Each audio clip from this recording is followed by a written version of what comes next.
Call Allah Yahweh Bashim Al-Shai, Bashim Al-Kakodash. Double honors to the elders and apostles, great Milton rule well. I am not a member, however, I entered into their labors. Peace and mercy to the sincere brothers and sisters doing this wherever you are, whatever your lot may be.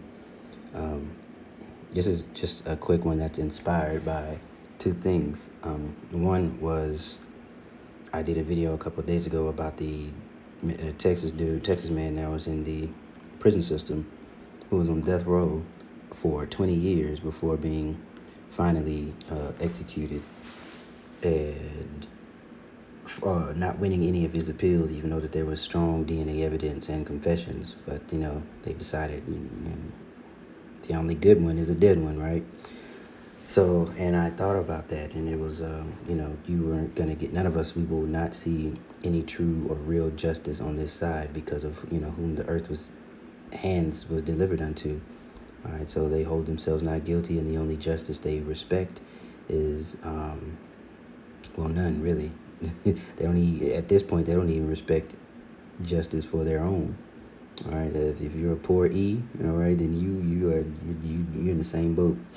And now they want to riot because of that. Because, an average Tuesday for your parent, you or your parents, your great-grandparents, or great-great-great-grandparents, an average day for them was what these, so-called white folks are living today.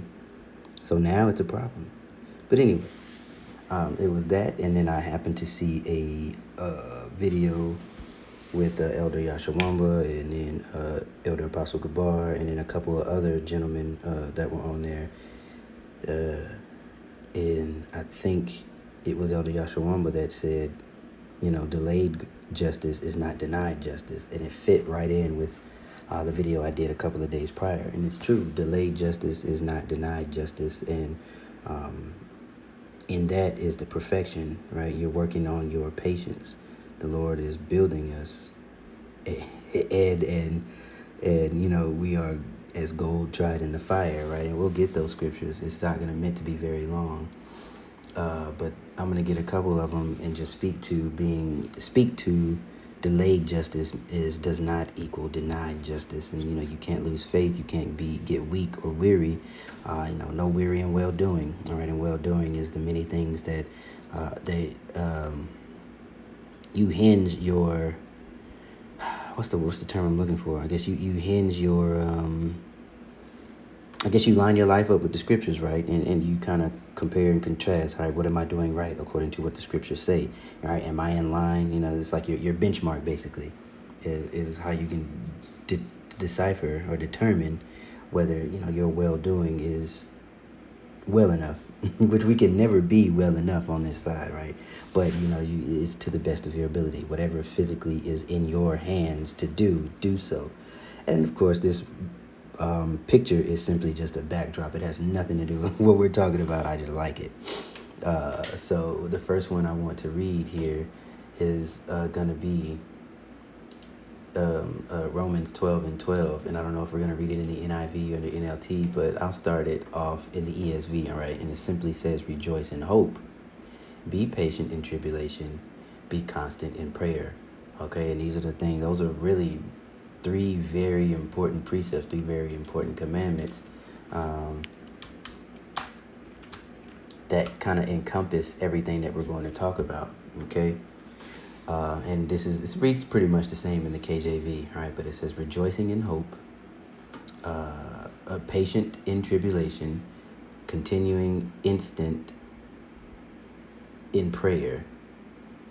I want to open up. Let me see what hope is in the Greek. I think that says Cairo. Strong's G 5463. Chairo. Yeah, Chairo. And of course, we all know what hope means, but simply in the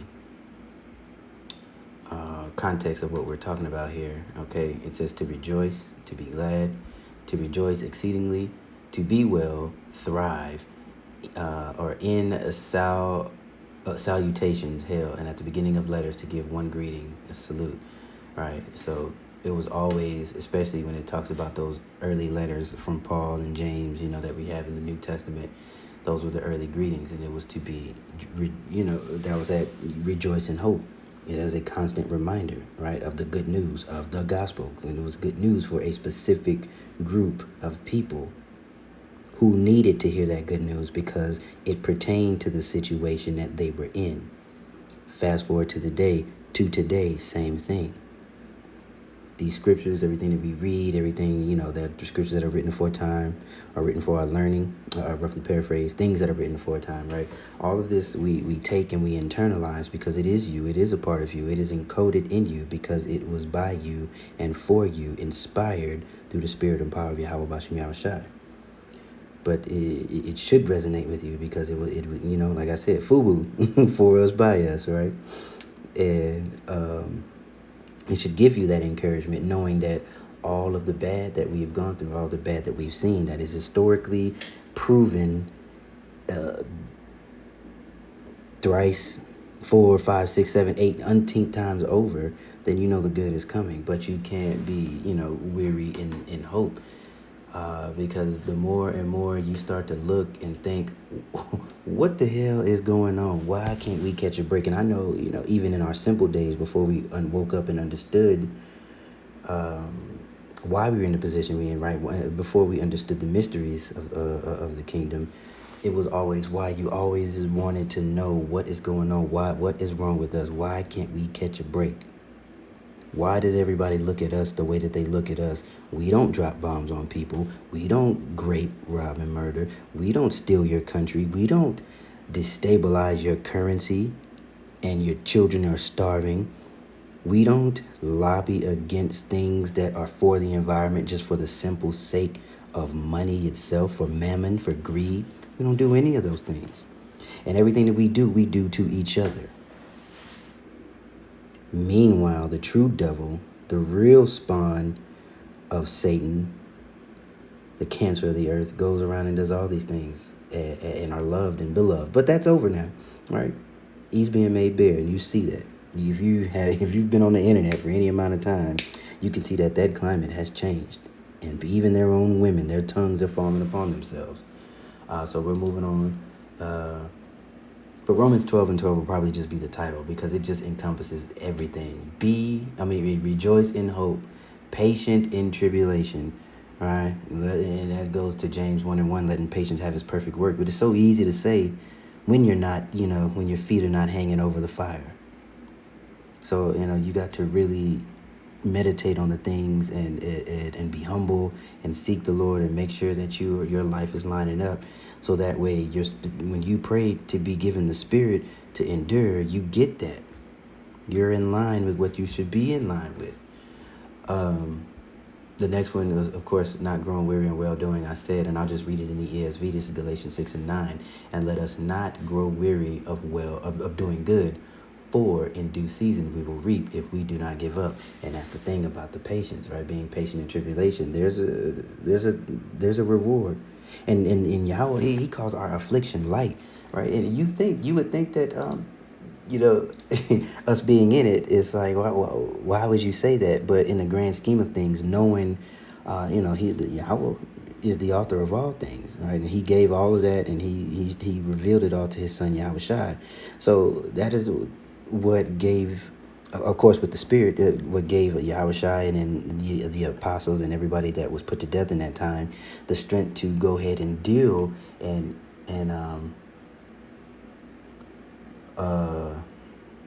deal with the deaths that they were given, or the cards that they were dealt, because they saw what was coming. And we will see that later on, in the near future as well. And in the grand scheme of things, that will show you why the Lord said that your affliction is light. Let me try to find that. Light affliction. I may have to do it in Google. Oh, no. 2 Corinthians 4 and 17, right? Well, I'm going to go to 16. No, 15. All right, for all things for your sake.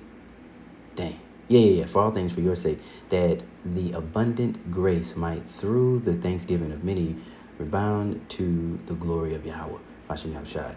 And this is 16, for which cause we faint not. But though our outward man perish, yet the inward man is renewed day by day. And it is. The more you lean, the more you feed into the Spirit gets stronger. And that's the thing that is going to carry on after this body is, gone and in the dust or wherever, what have you, or you're changed. The Spirit lives on. And that Spirit is growing stronger and stronger, and you're learning how to be who you were before you came in this decrepit, dying flesh. You were simply returning to your former glory, right? Under Yahweh Yahushai. And here's 17. For our light affliction, which is but for a moment, worketh for us a far more exceeding and eternal weight of glory. Verse 18, this is 2 Corinthians 4 and 18, by the way. While we look not at the things which are seen, but at the things which are not seen. For the things which are seen are temporal, but the things which are not seen are eternal. And that is a very, very tough thing to grasp, especially when you are dangling in the fire. You have to continue. That's the condition of the battle, to continue to remind yourself what is coming, and you don't even see it. You have a faint imagination of what it could be, but there is no way we could fathom how glorious what is coming is going to be. You only have your own limited imagination, and you got to hold on and be a visionary and hold on to that. That is a condition of the battle. That is your fight. That is, a piece of picking up your cross. And it's not easy, but it's simple. And all the more reason to continue to pray for the Spirit to endure. All right. But continue to pray when you do get weary, to pray and ask the Lord to give you strength to correct yourself. You don't want to get corrected by Yahweh Shem Yahushua. You want to be able to judge yourself, to have the wherewithal and the understanding to know when you're screwing up and when you're going off and when you're slipping, and to be able to correct yourself. And if you feel weak and you can't do it and you keep falling, then pray for the strength to, pray that the Lord put a battery in your back and not a belt on your ass. I'd rather a battery and to do the work myself than to fall into the hands of the Lord in that manner, at least, right? And that's something you should also think about. We all have that. We all will go through cycles of that in this walk. We'll get one more, and then that'll be, maybe a couple more, and that'll be it, because this wasn't meant to be very long. Just a commentary on some thoughts that I had. Especially, I woke up early this morning and I was thinking it, and I was trying to find some precepts to put together, and I think we got what we need. All right. We'll do Psalms 37 and 7, and it reads here in the ESV: "Be still before Yahweh, and wait patiently for him. Fret not yourselves over the one who prospers in his way, over the man who carries out evil devices. Refrain from anger and forsake wrath. Fret not yourselves. It tends only to evil. For the evildoer shall be cut off, but those who wait for the Lord shall inherit the land." Right? So basically, he who laughs last laughs greatest. Your reward on this side, if you are rewarded on this side, I am sorry for you. But you want to be in the house of mourning, not in the house of mirth at this point. And if you feel that you are in the house of mirth, you need to do some serious praying, fasting, and soul searching. I'm going to read it in the KJV. Again, Psalms 37 and 7. And the header for this is security, or the title is security of those who trust in the Lord and insecurity of the wicked, right? If he that loses, just try to save his life, shall lose it, right? So we'll reread Psalms 37 and 7 in the KJV. "Rest in the Lord and wait patiently for him. Fret not thyself because of him who prospereth in his way, because of the man who bringeth wicked devices to pass. Cease from anger and forsake wrath. Fret not thyself in any wise to do evil.